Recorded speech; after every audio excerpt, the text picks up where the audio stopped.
So we've been exploring each step of affirmative prayer this month. And today is the fourth Sunday, so it's the fourth step, which is Thanksgiving. And no, we're not serving turkey and resin. But we are going to learn what Thanksgiving really is. And interestingly enough, because our Science of Mind affirmative prayer has been through several iterations. At once it was 3 steps, then it was 7 steps, and now it's 5 steps, and tomorrow, who knows?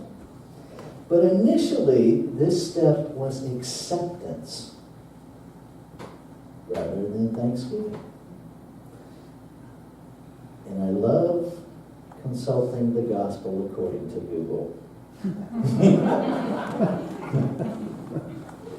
I truly do. The meaning, get this, accept means to consent to receive. Now, most of us think acceptance, we hear it more as tolerance these days. I accept you. Or getting something. Consent to receive. Comes from the Latin to take. Okay? To take something to one's self. So if you think about that in terms of the divine, in terms of infinite possibility, which is what we live in, and if you think of that in terms of the first step, we recognize what it is, the infinite. By whatever name we call it, that singular source of infinite possibility. Okay? The second step is where we recognize that we have always been in unification with that source, because we recognize that we're made from it, by it, out of it, so we must be it in form. And so the third step is speaking a realization of that. That in the third step, we are actually speaking to have a real experience of our divinity. So in that context, think about this concept of acceptance. To consent to receive. We've recognized what it is. We've recognized we're a part of it. We've declared a realization of it. Have we consented to receive that? Because most of us, if I have a $100 bill and I tell you I'm going to give it to you, are you grateful? Not yet. You're grateful that I might give it to you. But most of us don't actually experience gratitude until we get it.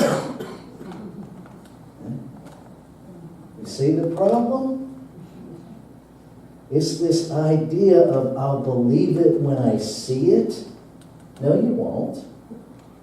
Because you're not going to see it until you believe it. You get that? Gratitude is a prayer of faith. It's a prayer of faith. Faith, Hebrews 11:1, is the belief in things not seen but hoped for. It doesn't require one shred of faith for me to say, I believe there are 4 pieces of paper in my hand. I can see them, I can touch them, I can count them. No faith required. It does take a little bit of faith when I do my edits at home and I attach it to this thing that I can see on a screen called an email and hit a button. There's a certain amount of faith required to really believe and know that it will be up there on that computer when I come here on Sunday morning.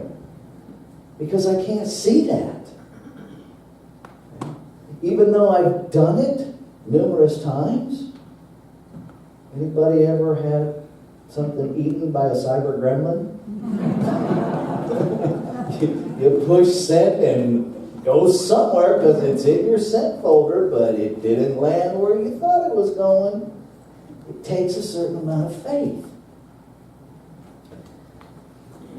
For those of you who have never been a minister's partner, bless her heart, because she gets this talk in pieces over different chunks of time. So we're sitting out on our front deck, and what dawned on me is that faith is a whole lot like a spigot. Yeah? A spigot. Yeah. Check this out. This is what we do. First of all, see, right now we look at this spigot and we think it's kind of useless because it's not hooked to anything. But it is. Imagine yourself as this spigot, infinitely connected to the divine that you cannot see. Because that's what we are. We are all little human spiritual spigots. And we don't need to see the hose to know that we're connected. That's what faith is.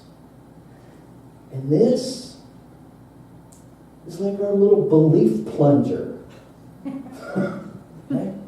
Because even when we get that we are infinitely connected with the divine, every time we're taught something that says we're less than, or there's a restriction, we close off the flow. That's why this side, our manifestation side, our experience side, oftentimes doesn't reflect what's on this side. And so as we identify our beliefs and remove them, we open the tap. And we get a little trickle of who we actually are and the power that actually lies within us. And then we're experiencing what we can't see. And it builds our faith muscle. And then we expand a little bigger and challenge another hidden belief. And as we continue to do that, we continue to open the tap until what is flowing in is flowing out. Unrestricted. And that, my friends, is the definition of affluence. Affluence isn't about your bank account.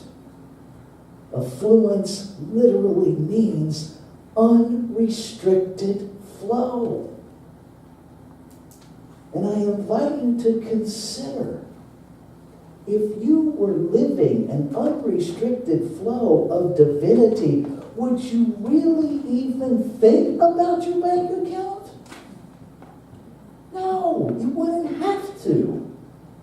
Because you would be living realization that everything you need and desire is already yours.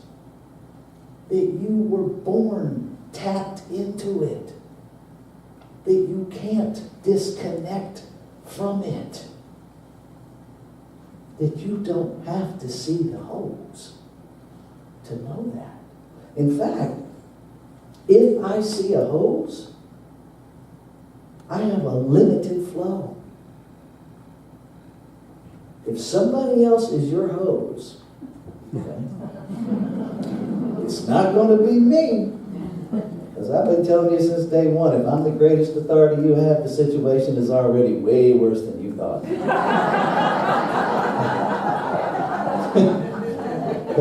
Because sometimes I wake up in the morning with no flow.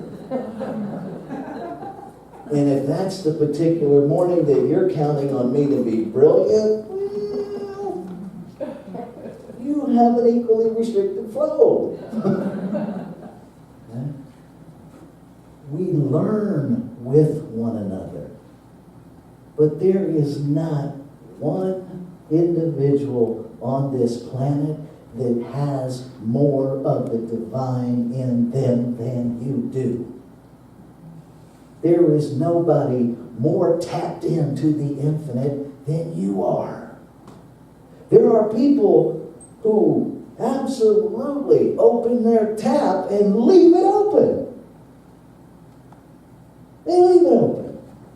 I don't know any of them. But I know they exist. A lot of people wrote a lot of different books about one of those people. His name was Jesus. He never closed his tap. In Science of Mind, we look at him as the great example, not the great exception. His life teaches us what is possible for us. There are other folks that, Gandhi. If you know the history of Gandhi, there was a time that Gandhi didn't even know he was a faucet, much less was he open. So he's a brilliant example that you can have a complete lack of awareness about the truth of who you are and get it. And not just get it, but live it. That's who we are. Every one of us. Infinitely connected to the divine. And anything inside of you that says you don't deserve that is a liar. It's a lie. And if you're not sure how to remove that, then you connect with a practitioner. And they will show you exactly how to remove that. And they will remind you exactly of who you are. Because that's what they do. You're a spiritual spigot. Quit focusing on what's coming out and focus on what's stopping your flow. Quit worrying about how to get connected and start understanding that you never got unconnected. You can't. You can't. We didn't connect ourselves. You can't unconnect yourself. That's the amazing part of oneness. This vision of this center, excuse me, celebrating our oneness, in one, there is no two.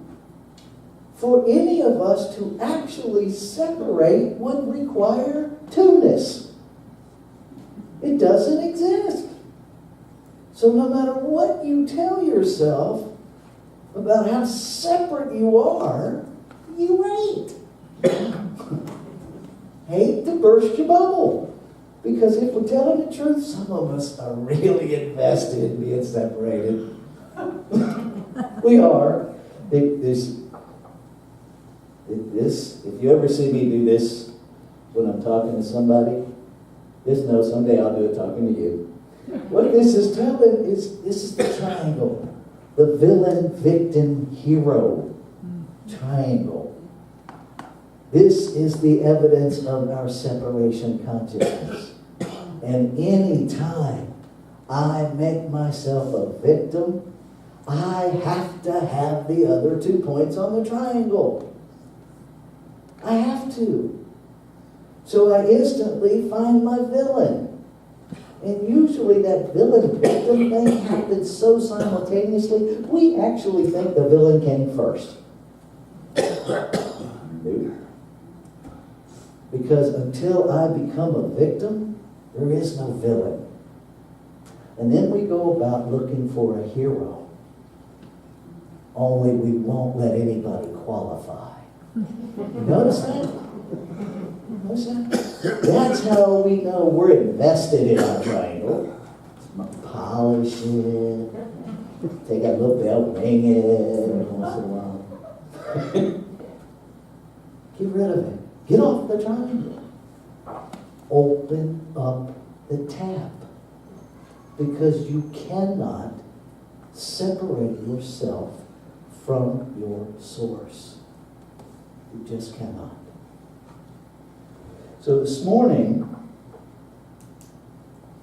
we're going to hand out the little pieces of paper because we're actually building this amazing treatment that's going to be posted somewhere in here. It's so cool to see it all coming together. Okay.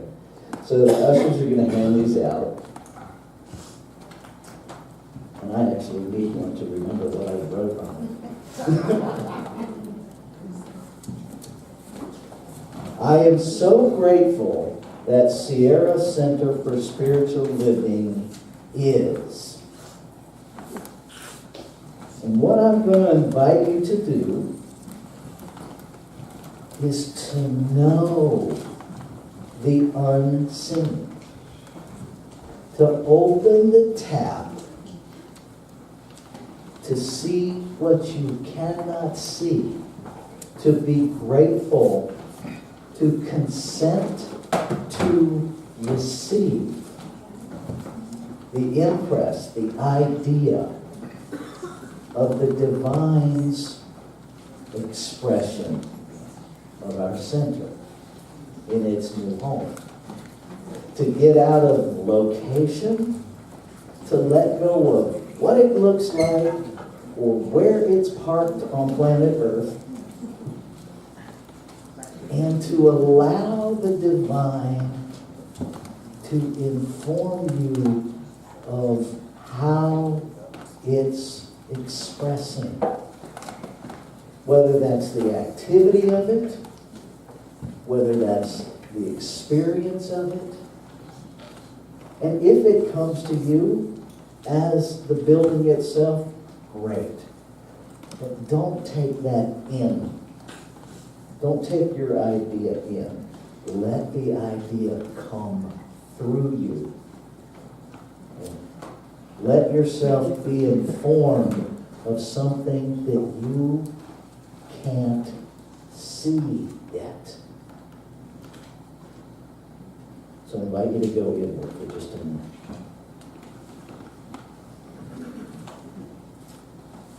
To know with me that there is only one. That you are made from it, by it, to be it. That your very life is a moment-to-moment, breath-to-breath realization of it. And as such, we are each individually a center for spiritual living. And as we come together, we create Sierra Center for Spiritual Living. And so I invite you to just open up to that flow, to that infinite source that you have always been connected to, and ask, what is its vision of Sierra Center for Spiritual Living?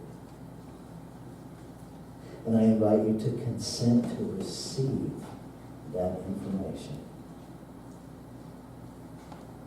To simply say a gratitude yes to knowing what that is. And as it comes to you, to simply write that. I am so grateful that Sierra Center for Spiritual Living is.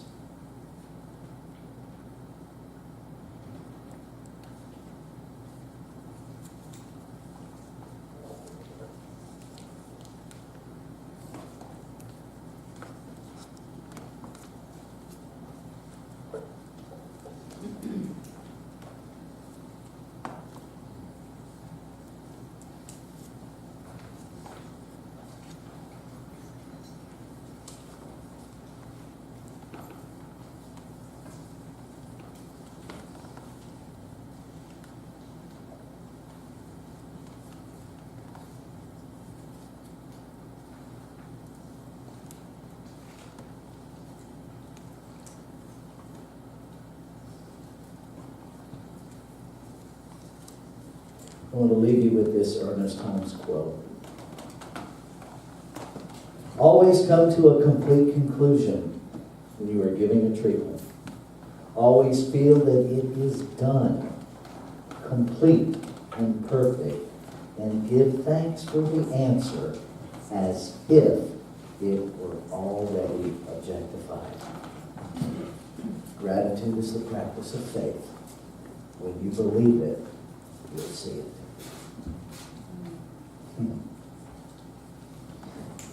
So take a breath with me.